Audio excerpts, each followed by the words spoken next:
So hello everybody, welcome back to my YouTube channel. और आज हम डिस्कस करने वाले हैं गारो ट्राइब्स या गारो रिवोल्ट के बारे में और पागलपंथी के बारे में। पहले बता देती हूँ, हिस्ट्री में अगर तुम अपने आप को अपने बुक से ही जुड़ा हुआ समझते हो कि नहीं बुक में जितना है मैं उतना ही पढ़ लूँ, तो फिर अच्छा मार्क्स नहीं ला पाओगे। हिस्ट्री एक स्टोरी की तरह है। स्टोरी में अगर तुम कुछ कुछ बातें खा जाते हो तो वो सही नहीं है। स्टोरी की तरह पढ़ो, हाँ, फिर देखो कि सिलेबस में क्या क्या इंक्लूडेड है, कहाँ पे मुझे ज़्यादा ध्यान देना चाहिए और कुछ कुछ चीज़ों को इग्नोर करना चाहिए। लेकिन स्टोरी पूरा जान करके रखो, ठीक है।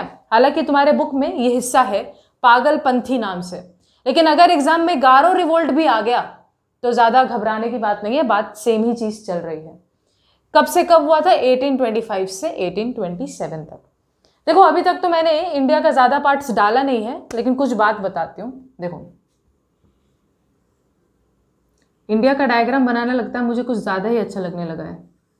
कुछ भी समझाने के लिए मैं फट से इंडिया का मेरे जो बच्चे स्टूडेंट पढ़ने आते हैं वो भी कहते हैं, दीदी आपको इंडिया का डायग्राम कुछ ज़्यादा ही पसंद है क्या? जब देखो तो तब आप इंडिया का डायग्राम ही बनाने लग जाती हैं। पता नहीं क्यों।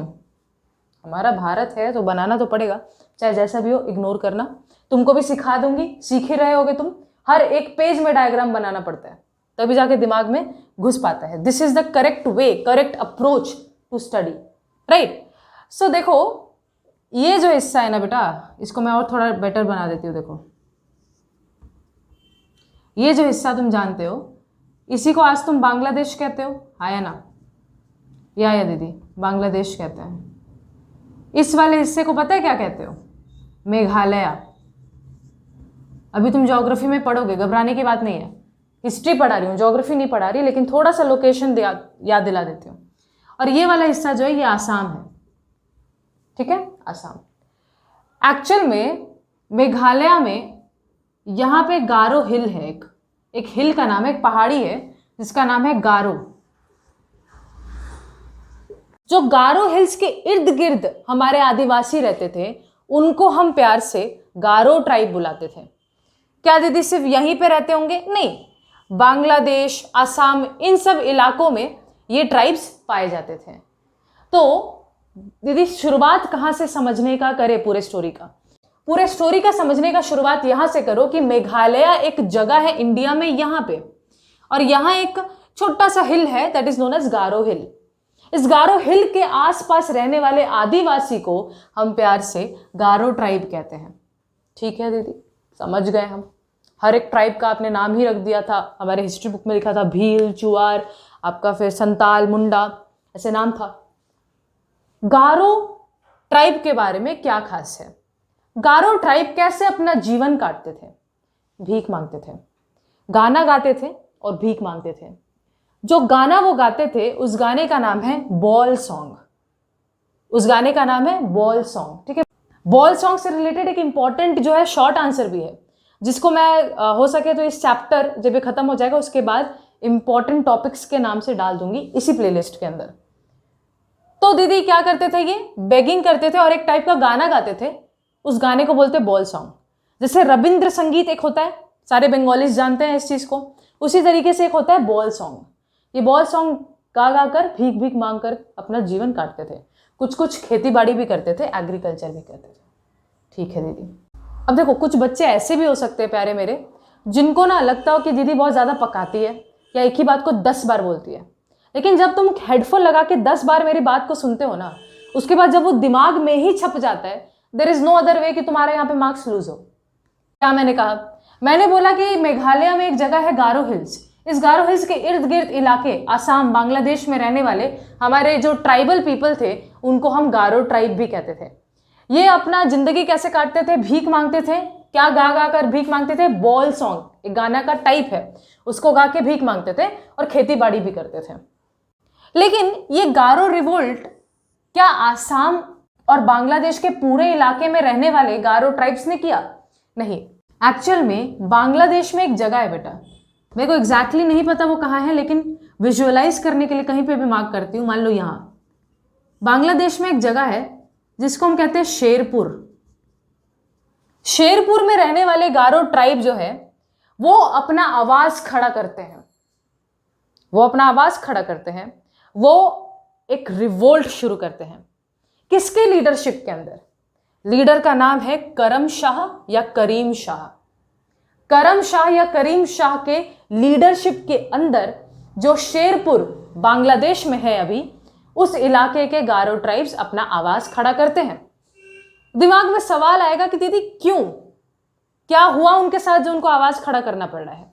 देखो, पहली बात तो उनसे बहुत ज्यादा टैक्स कलेक्ट किया जाता था। देखो, ये कहीं ना कहीं हर रिवोल्ट में ये चक्कर रहा है, हाई टैक्स। ऑपरेशन मतलब वो नहीं जो तुम सोच रहे हो डॉक्टर वाला, ना ना, ऑपरेशन यहाँ पे मतलब अत्याचार।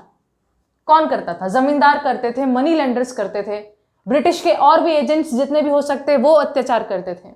ये सारे के सारे अत्याचार जब सहनशीलता के बाहर हो गया, तब करम शाह या करीम शाह के नेतृत्व, उनके लीडरशिप के अंडर गारो ट्राइब, शेरपुर इलाके वाले जो बांग्लादेश में है, उन्होंने रिवोल्ट शुरू कर दिया। लोग उनको कहते थे, अरे पागल है क्या, तू पागल है, ऐसे हम लोग किसी को भी कह देते हैं।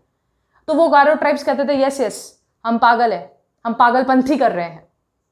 हम कहते हैं ना पागलपंथी कर रहे हैं, तो ये गारो ट्राइब्स कहते थे कि हाँ हाँ हम पागलपंथी कर रहे हैं। अपने हक के लिए लड़ना क्या पागलपंथी हुआ? बिल्कुल नहीं, बिल्कुल पागलपंथी नहीं है। दीदी आप कहानी का खिचड़ी क्यों बना रही हैं? ध्यान से सुनो, फिर से रिपीट करूं, ध्यान से, एक मिनट। एक चीज़ बताती हूँ, मैं इसी तरीके से अपने क्लास 10 में पढ़ती थी, इसी तरीके से पढ़ती थी, और इनफैक्ट इससे थोड़ा ख़राब तरीके से पढ़ती थी। लेकिन अब थोड़ा टीचिंग का टेक्निक मुझे समझ में आता है धीरे धीरे, तो मैं बार बार एक चीज़ को जब खास करके हिस्ट्री रिपीट करवाती हूँ, तो वो तुम्हारे अंदर मैं वो फीलिंग जगाना चाहती हूँ कि ऐसा हुआ था, इसको फील करो। ठीक है? तो दीदी क्या कह रही हैं आप? मेघालय में एक हिल है जिसका नाम है गारो हिल्स। उसके इर्द गिर्द आसाम बांग्लादेश में रहने वाले जो ट्राइबल पीपल थे, उनका नाम था गारो ट्राइब। जो गारो ट्राइब बांग्लादेश के शेरपुर इलाके में रहते थे, वो करम शाह या करीम शाह के लीडरशिप के अंदर अपना आवाज उठाते हैं। सवाल ये पैदा होता है कि दीदी ऐसा क्या हो गया जिनको आवाज उठाना पड़ गया? उनके ऊपर बहुत ज्यादा टैक्सेस, जमींदार, ब्रिटिश एजेंट्स का अत्याचार जब सहनशीलता से बाहर हो गया, जब करीम शाह के नेतृत्व के अंदर लड़ाई हुई बेटा, तब सुनो, करीम शाह बहुत अच्छे लीडर थे, बहुत अच्छे।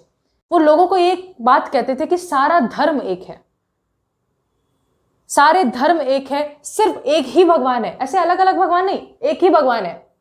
सब, सारा धर्म एक ही रास्ता, एक ही भगवान को जोड़ता है। सारा धर्म इक्वल है, हम सब में भाईचारा होना चाहिए। इतनी अच्छी अच्छी बातें कहते थे वो। और जब इतनी अच्छी बातें कहते थे, अपने हक के लिए लड़ते थे, तो लोग कहते थे अरे पागलपंथी कर रहा है। इसीलिए इस रिवोल्ट का नाम ही पड़ गया पागलपंथी। जब करीम शाह या करम शाह का डेथ हुआ, तो उनके बेटे टीपू शाह के अंदर जो है ये रिवोल्ट को कैरी ऑन किया गया। टीपू शाह अपने पापा से और बेहतरीन थे, बेटा और अपने बाप से बेटर था। जो हमारे प्यारे करीम शाह थे, उनका मकसद अगर तुम देखो तो रिलीजियस मकसद था, धर्म से जुड़ा जुड़ा बात कहते थे कि ब्रदरहुड लेके आओ, इक्वालिटी लेके आओ, सारा धर्म एक है। ये सारी धार्मिक बातें थी। टीपू शाह धर्म से और आगे गए। उन्होंने लोगों को सिखाया कि सिर्फ धर्म की बातें मत करो, अगर जरूरत पड़े तो अपने हक के लिए भी लड़ो, अगर जरूरत पड़े तो आर्म्स उठाना पड़ेगा, बंदूकें, खैर बंदूकें नहीं थी, अगर जरूरत पड़े तो औजार उठाकर सामना करो लोगों का। तो तुम बोलोगे दीदी ये तो और भी ज्यादा बेटर है। बिल्कुल, टीपू शाह के कारण ये रिवोल्ट और भी ज्यादा फेमस हो गया। ठीक है दीदी। फाइनली 1825 में इन्होंने जमींदार, जो शेरपुर पे जमींदार थे जो बहुत अत्याचार कर रहे थे, उन पे अटैक करवा दिया, और फाइनली रिजल्ट के रूप में टैक्स वगैरह कम किया गया, थोड़े से बोल सकते ऑपरेशन यानी कि जो अत्याचार है उसको भी थोड़ा कम किया गया। दीदी 2 मिनट के अंदर पूरा रिपीट कीजिए। देखो पागलपंथी ना बहुत ही छोटा सा रिवोल्ट है, एक्चुअल में तो इससे तुम्हारे मुश्किल से 4 मार्क्स का क्वेश्चन आ जाए, लेकिन कोई भी कोना ऐसा नहीं है जो इंपॉर्टेंट नहीं है, इंपॉर्टेंट तो हर कुछ है। ठीक है, एक स्टोरी की तरह पढ़ोगे तो आई डोंट थिंक कि तुमको डिफिकल्ट भी लगेगा। देखो बेटा, मेघालय में एक हिल है जिसका नाम है गारो हिल। इस हिल के आसपास आसाम बांग्लादेश के इलाके में एक आदिवासियों का झुंड रहता था, ग्रुप रहता था, जिसको हम गारो ट्राइब कहते हैं। ये अपना ज्यादातर जिंदगी भीख मांगकर, बॉल सॉन्ग गा करके बिताते थे। एग्रीकल्चर, खेती बाड़ी भी करते थे। लेकिन हुआ ये कि उनके ऊपर बहुत ज्यादा अत्याचार होने लग गया, ऑपरेशंस होने लग गए, लोग उनके ऊपर अत्याचार करते थे, उनसे बहुत ज्यादा टैक्स कलेक्ट करते थे। खास करके जो शेरपुर के जमींदार थे वो तो और ज्यादा क्रूअल थे। जो बांग्लादेश में एक इलाका है शेरपुर, वहां के जमींदार और क्रूअल थे इन गारो ट्राइब के ऊपर। तो करम शाह या करीम शाह के लीडरशिप के अंदर गारो ट्राइब जो है वो उठ खड़ा हुआ, उसने अपना आवाज उठाया। करीम शाह या करम शाह लोगों तक ये फैलाते थे कि सारा धर्म सब कुछ इक्वल है, ब्रदरहुड होना चाहिए आपस में, सारा धर्म एक ही मंजिल पर लेके जाता है, रास्ता अलग हो लेकिन ईश्वर तक का मंजिल एक ही है, ये लोगों तक बताते थे। करीम शाह की इन बातों को सुनकर लोग, काफी अंग्रेज इनको बोलते थे, अरे चल पागलपंथी मत कर। इसीलिए इस गारो रिवोल्ट का नाम पागलपंथी भी हो गया। ओके, लेकिन उनके डेथ के बाद ये पूरा दायित्व उनके बेटे के सर पे आ गया, टीपू शाह के ऊपर। टीपू शाह ने अपने पापा की धार्मिक बातों को और आगे तक लेके गए। सिर्फ धर्म से जुड़ा बात नहीं, उन्हें अधिकार के लिए लड़ना भी सिखाया।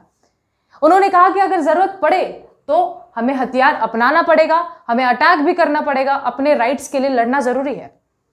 और भी अच्छी बात है, टीपू शाह के कारण यह पागलपंथी रिवोल्ट और भी फेमस हुआ।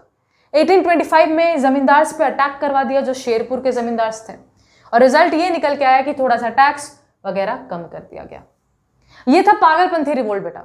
बहुत ही छोटा वीडियो है, आई नो, बट मैं वीडियो वाइज इसीलिए डाल रही हूं क्योंकि अगर कोई बंदा बाद में आके देखे, चाहे क्या पता 1 साल बाद कोई बच्चा आकर के देखे, तो उसको भी लगे ओहो सीरीज वाइज सब कुछ है। ओके, समझ में आया? I hope this is clear. मिलते हैं अगले वीडियो में। Till then take care, stay safe and please video को जितना हो सके उतना शेयर करो। आप लोगों के बदौलत ही 281 तक पहुंचा है सब्सक्राइबर्स, और भी बढ़ता रहेगा। मेरे दिल में और खुशी और मोटिवेशन और इंस्पिरेशन सब कुछ बढ़ता रहेगा। So take care, stay safe, bye.